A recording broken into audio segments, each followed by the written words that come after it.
Welcome to Houston Sports Talk with your host, Robert Land. Thanks for checking into the best Houston sports podcast. Co-host Sean Bijani with Sports Radio 610. He's on vacation, but luckily our contributor and co-host emeritus Stephen Kerr is here, bringing us nearly 4 decades covering sports in Texas. And Stephen, Sean's shown ultimate confidence and optimism that your Astros will turn it around. What about you? Well, I would like to share that optimism, Robert, and I think every Astro fan would. Let me just tell you this, because I've done a lot of thinking about this lately.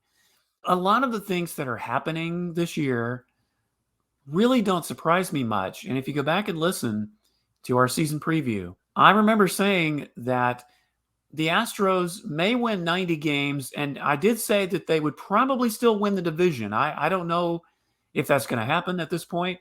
They still could, though. They're only 5.5 games out as we're recording this.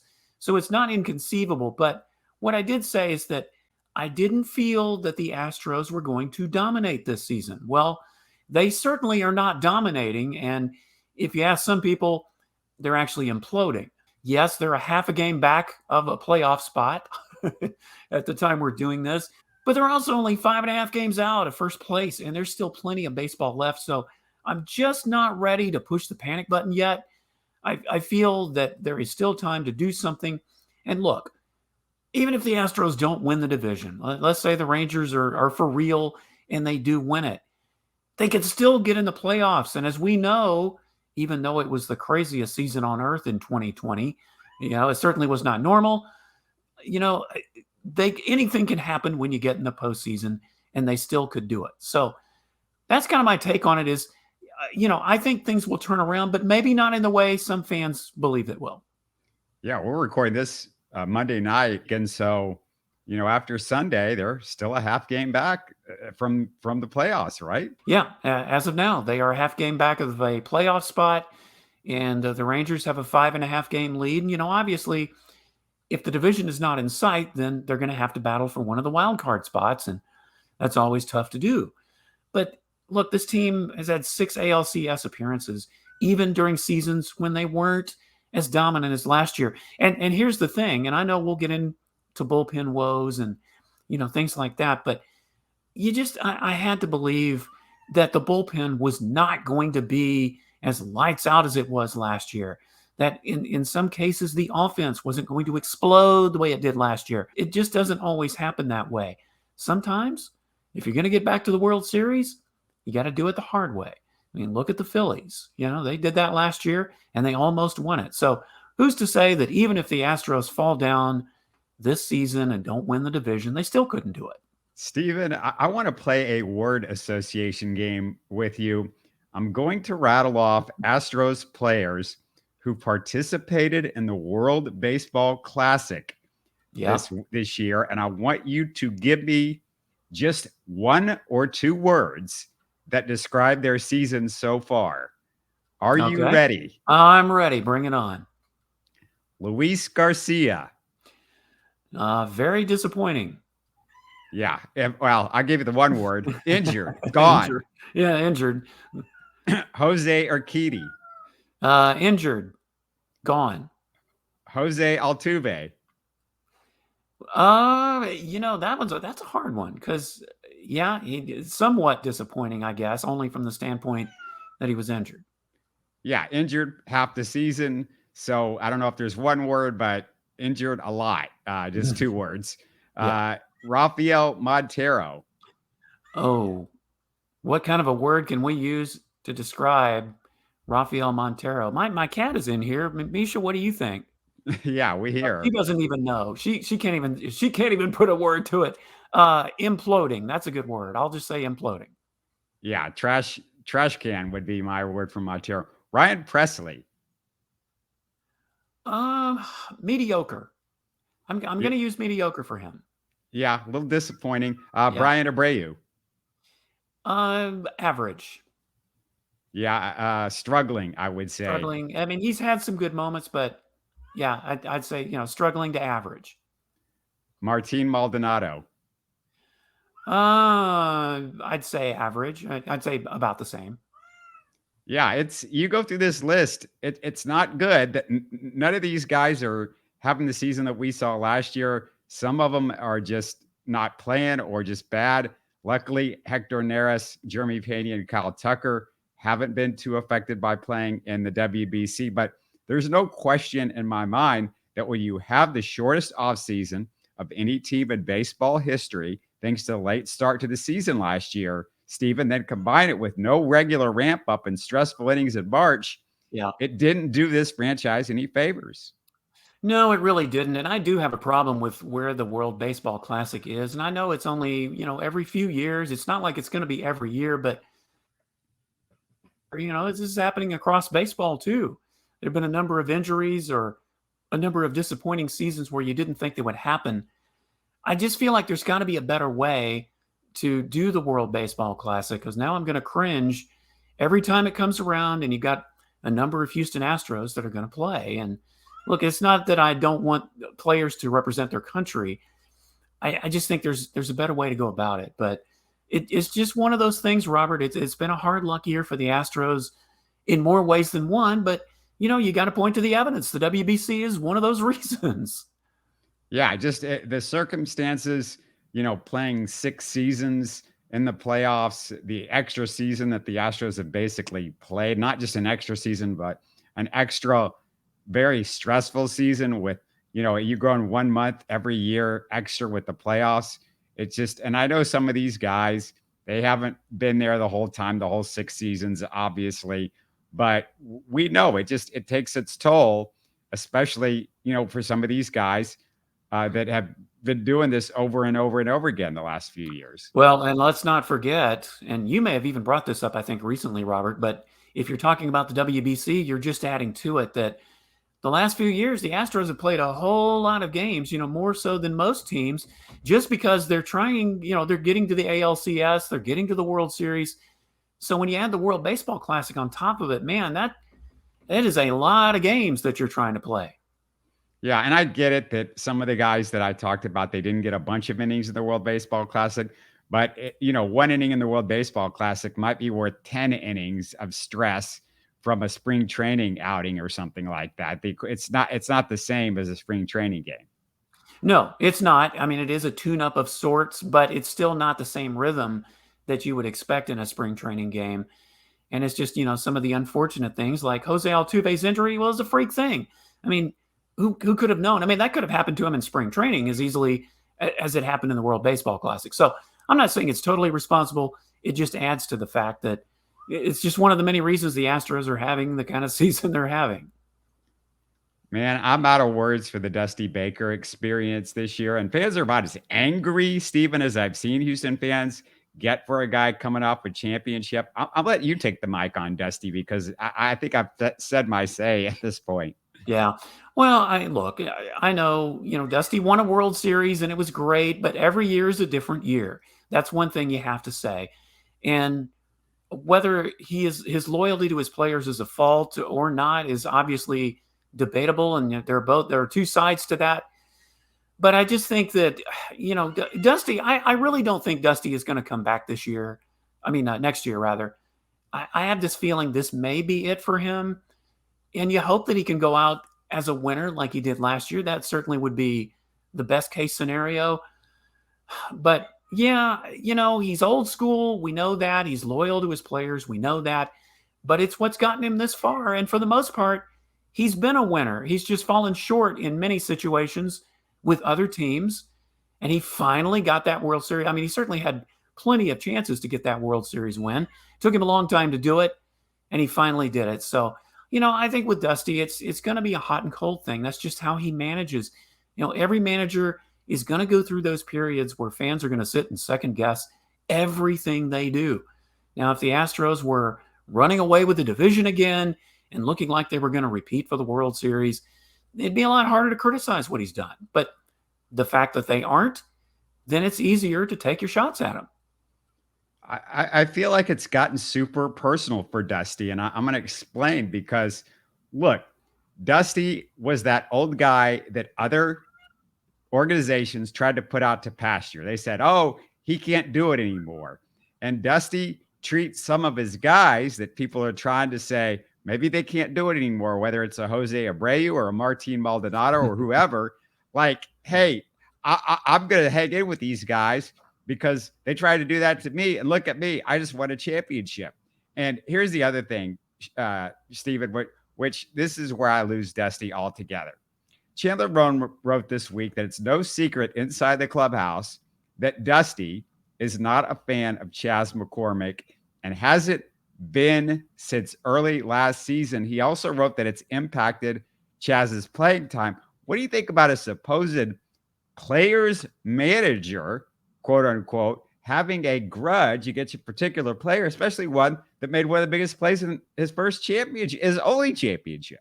I don't know that it's having a grudge unless Chas did something behind the scenes that we don't know about, where he's really in a doghouse. I don't think it's a grudge, but I do think that managers just prefer certain players over others for whatever reason. It could be an intangible that they just, relate to their personality, or they think that player works harder than another player. I hate to use the word prejudice, but I don't know what other to put in there, that there are just some managers who are just more favored toward players than others. And I doubt that Dusty is the only one. It's maddening. Now, is Chas McCormick a great player? Is he a Hall of Famer? No, he's not. Certainly not now. And I don't think he will be in ensuing years. Is he a good player? Does he come through when you need him to come through? Well, certainly. I mean, he did in the World Series. Without that catch, who knows if the Astros would have won the World Series last year? You have to wonder. But there are just some players that managers prefer. And then there are some that they just, it's not that they hate them, dislike them, but they just don't like, they just prefer someone else over them. I think that's what it is. Yeah, my feeling on this, though, is, if you're going to be fair as a manager, and you should be, you got to look at what's going on the field. And right now, your offense is struggling. And Dusty has got to recognize that, Chas, for whatever you want to say about him, he makes clutch plays. He gets clutch hits. He's a clutch guy, and a team that is so desperate for some clutch hitting. I'm not saying playing Chas turns around this ball club, but it just feels like a lot of this year, it's like he's stuck him on the bench for this guy and that guy that really hasn't earned it the way Chas has. And look, Jake Myers, I think, he's been fine this year, but Chas is a better hitter than Jake Myers. And defensively, we've seen Jake screw some stuff up. I know he's run some things down in the outfield, but he's also screwed some stuff up. So it's hard for me really to say that, Jake Myers out there every day in center field is way better than Chas McCormick. Yeah, I would agree. And I think, now that Jake Myers is starting to hit more, and you're seeing Corey Julks having, starting to really find his groove this season. I think that is at least helping the fact, I guess it's giving Dusty more ammunition for the fact that you can platoon some of these guys, but especially McCormick and Myers. Myers was having such a disappointing season there for a while. He finally starting to put things together. But unfortunately, I think that's just adding more ammunition to Dusty's load that you can do that. So yeah, that it might actually be a catch-22 in that case.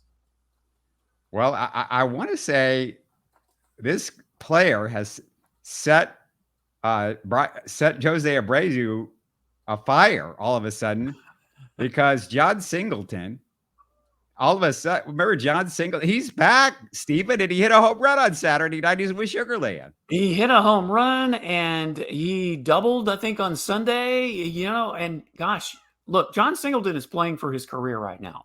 There's no question about it. I don't know if he can keep this up, but he's certainly playing for his career right now. This is his second time around with the Astros. The Astros got him in a trade for, and my cat's coming up here. Sorry about that. she's getting animated about the Astros too. But, they made a trade with the Phillies in 2011 for Hunter Pence, and that's where they got John Singleton. And, of course, things did not go well. He was probably the only minor leaguer I know who signed a 5-year contract before he even played a major league game. And it didn't go well. So, he's back. He's had some drug issues in the past. This is probably his swan song. He was, let go by the Brewers. He was DFA'd by them, and that's how the Astros got him back again. So, yeah, it's interesting. The moves they've made at first base, trying to put Yonder Diaz in there a little bit more, giving Gray Kessinger some room there, and now John Singleton in AAA. So, I don't know. It's going to be interesting to see how this plays out. But I still think, Robert,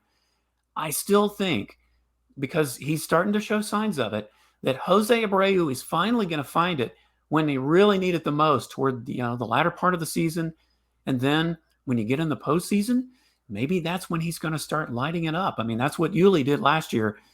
We just have to hope that Jose Abreu does the same thing this year. I mean, he's got to be, John Singleton does have to be a better left-handed option at first base than Bly Madras, right? I mean, Bly Madras.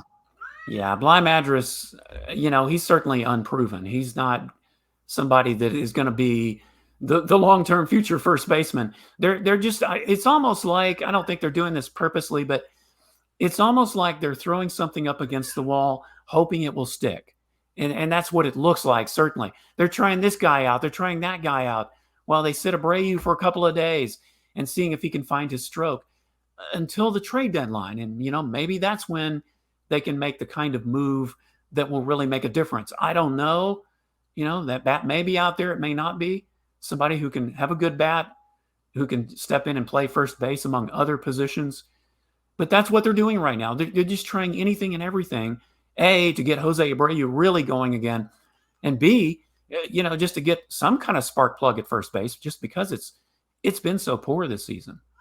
Yeah, it just surprises me that, I know he didn't have the greatest spring training, and I don't think he's played all that well in the minors this year, but JJ Matijevic had, he had some moments last year and was a lefty that could play first base and play other positions too. I'm just surprised we haven't seen him at all this year with everything that's gone on with Abreu. Yeah, well, I think, he's had some moments, but he's also had, some chances to shine, and he just hasn't. And I think at some point, they're just some guys that they figure, well, let's give somebody else a shot. Let's give Bly Madras, maybe he can do a little bit better. I don't know. Again, I think that they're just grabbing at straws here, trying to get something going. And Bly Madras is just the latest. John Singleton is another that you hope that maybe this second time around for him with the Astros will be the time. All right, man, let's move to the Rockets because like every fan, I love the draft. I hope everybody caught our Rockets post-draft show with Cooper Klein and Stephen. Yeah, outside of losing the Wemby sweepstakes, is there anything the Rockets have done off the court since the season ended that you've been disappointed with? Well, I think they were having their eyes on Amen Thompson for a long time. And I thought I got the impression that you were not very high on Amen, Robert, but to hear you in the draft show, it sounds like you were as happy with the pick as everybody else. I'll tell you what I like about Thompson. I think that his work ethic and just his example, as much as some of the other things he offers, he's pretty good on defense. He could get better, and I think he will. But I know he's, not any older really than some of these other young guys they have, but just the work ethic that was instilled in him growing up, I think that's going to make as much of a difference with anything else around these other young guys that they're going to pair him with. But I really can't argue with the pick. And my gosh, to think that the number 20 pick, Cam Whitmore, was still going to be there. I mean, who would have thought that? They were scrambling. They were trying like mad to make a trade to move up to get him because that's the guy they wanted. Sometimes the best things are just to not do anything and sit back and it'll come to you. And that's exactly what Cam Whitmore did. That was amazing. I mean, a lot of teams were obviously a little wary of his injury history, and that's usually what happens when a player falls in the draft. But the Rockets are pretty confident that he can help them. So, man, I couldn't have been more pleased with the Rockets draft. I think it's one of the best ones they've had in years. I've always loved what I saw on tape from him with his passing. I've always been scared to death about the fact that he can't shoot. But I think the thing that won me over, the more I studied him, it wasn't the stuff on the court. It was the stuff that I read about him, the interviews that I saw with him. He reminds me a lot of Jabari. I have a lot of faith in both of those guys because I think there's a fire there. There are two guys that really care about basketball. They want to be great. They have that, inner fire. And I'm still not sure that Jalen has it as much as I would like to see it. Yeah. Yeah. So it's good to have two other guys that I think have it a little bit more, but we'll see. I'm not saying Jalen doesn't have it for sure, but I just don't see it as much maybe as I see in those two guys, especially when I hear interviews and the stories about him and stuff like that. And Cam and Amen, I'm both excited. I'm excited about Amen and Cam so much, but I want to see them play.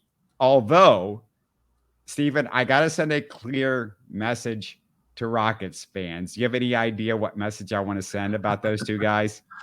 They're still projects. They're still projects. Yeah, exactly. They are still projects. And we've got a couple other projects that have been in the pipeline already.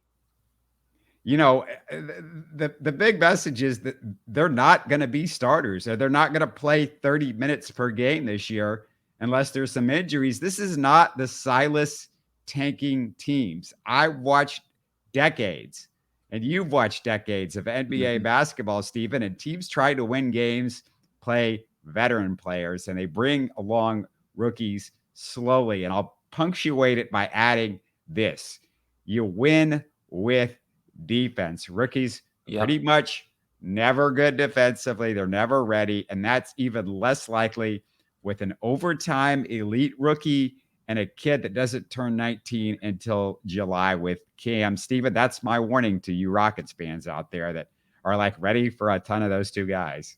Well, and that's also the reason you don't bring James Harden back, because he's not going to play defense. So you couple that with the fact that I think that's why the plan for the Rockets is to get one or two role free, maybe a pretty high free agent, one that you're going to have to pay a bit of money for, and then another perhaps to work around these guys so that you can take the time with Amen Thompson, I think is how you pronounce it.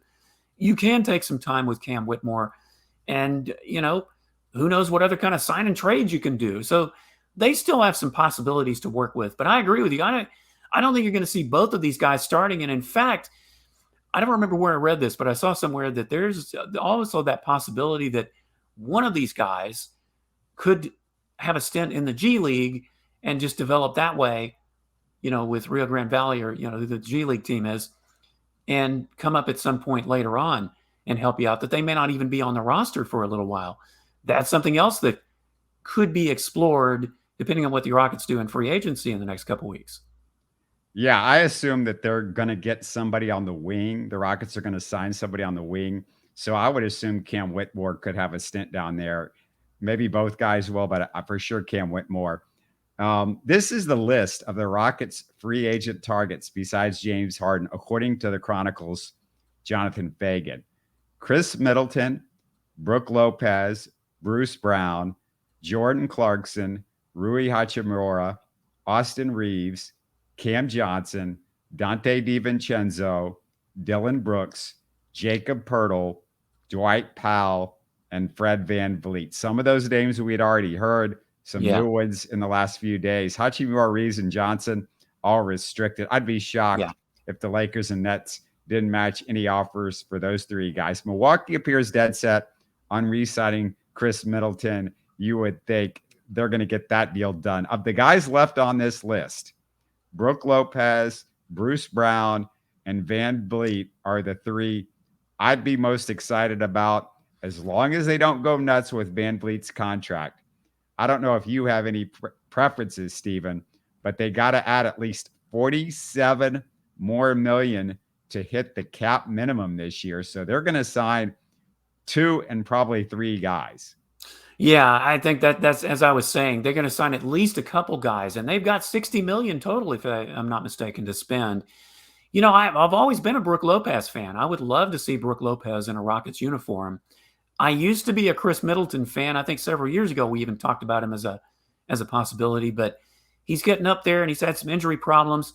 Austin Reeves, another name you mentioned, I don't think they really have a chance with him. I think he's going to stay where he is, more than likely. And yeah, most of these other guys that you talked about are restricted free agents. It's going to be very difficult for the Rockets, even if they make a sizable offer, that their teams aren't going to try to match them. So I mean, I would say Brooke Lopez, Bruce Brown, maybe those are the two that you can't, but Van Vliet, I like Van Vliet. But yeah, I wonder if he is going to command maybe a little too much money that what he could bring to the table. But I think those are the three guys. I think they can at least get one of those three guys, maybe two if you're lucky.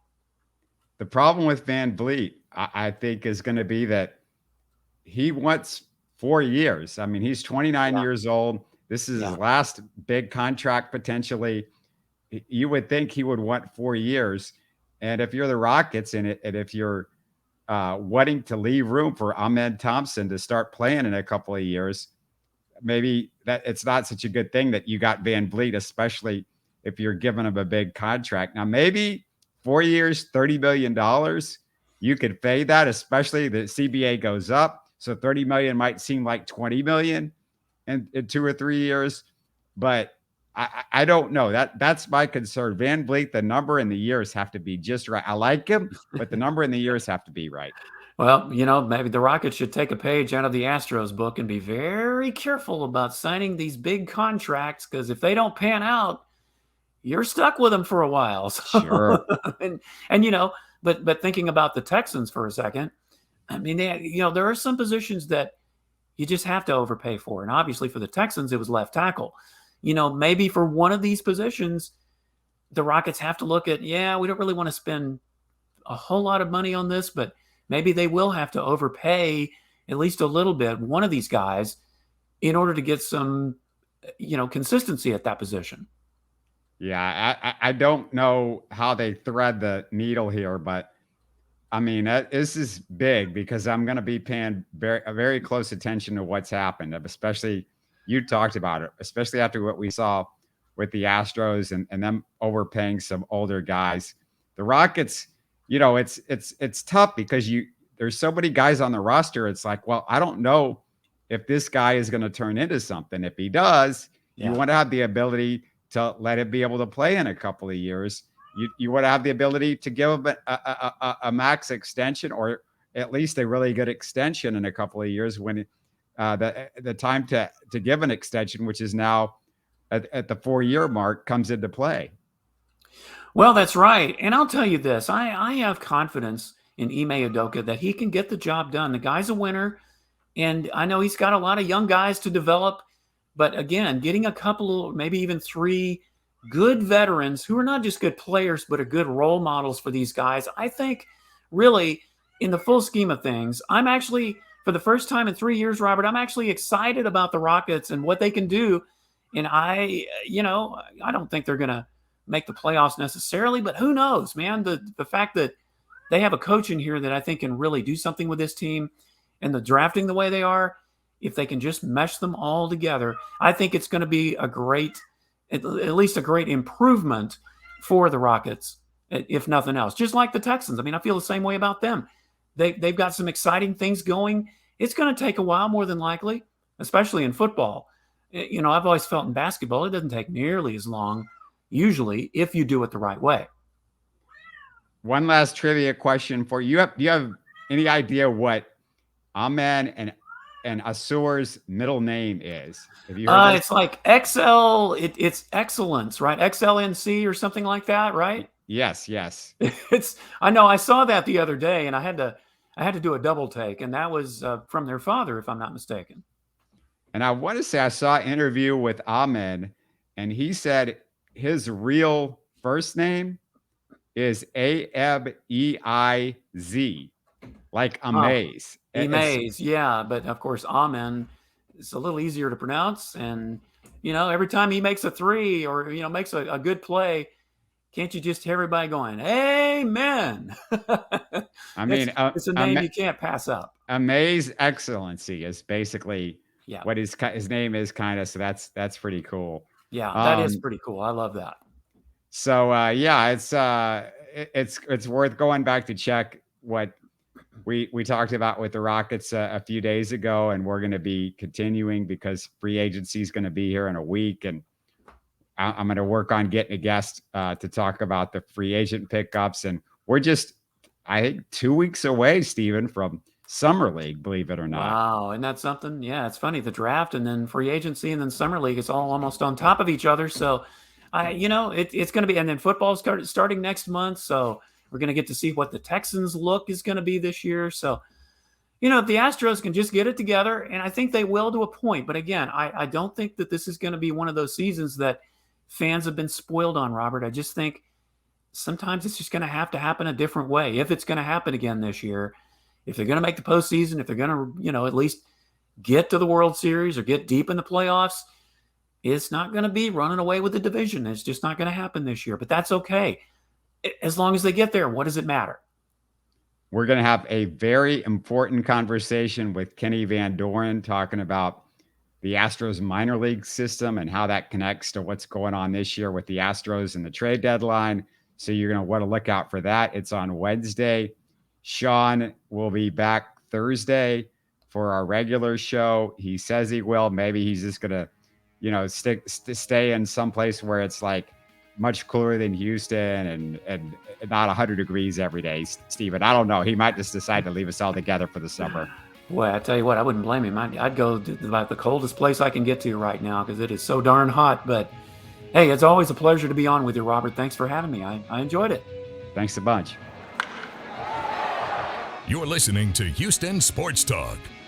Hey, don't forget to support us by subscribing and commenting on YouTube. You can always listen to us on Spotify, Apple, or your favorite podcast app. Tell your friends about us and share our show links on social media. Spread the word, everybody. Thanks for listening.